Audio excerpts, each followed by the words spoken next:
In today's video, I'm going to teach you how to get the current date in N8n. Let's dive right in and make sure you're able to integrate this important functionality with ease. To begin, open your preferred web browser. This can be Chrome, Firefox, Safari, or whichever you feel most comfortable using. Once you have your browser ready, navigate over to the official N8n website. This is where all the magic happens. If you're not familiar with N8n, it's an open-source workflow automation tool which allows you to stitch together different services, APIs, and apps to automate tasks. Once on the N8n site, you'll want to locate the Sign In option. Generally, you'll find this on the top right-hand side of the home page.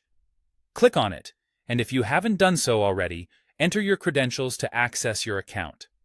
It's important to make sure you're logging into the right account, especially if you have different setups for various projects or clients.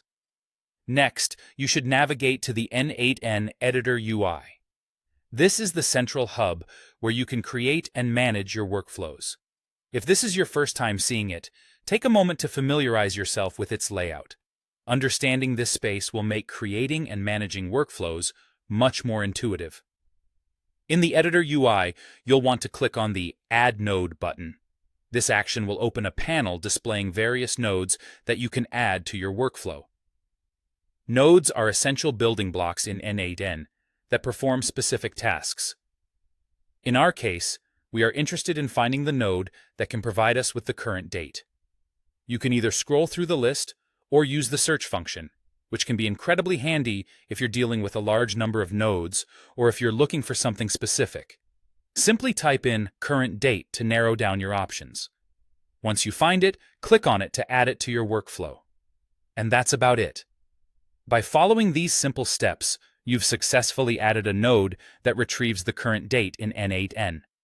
You can now integrate this node into your workflows, triggering actions or recording logs that are date-dependent.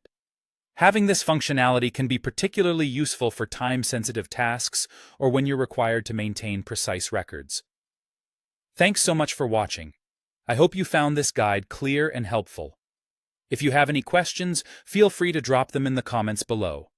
Don't forget to like and subscribe for more tutorials, and as always, happy automating.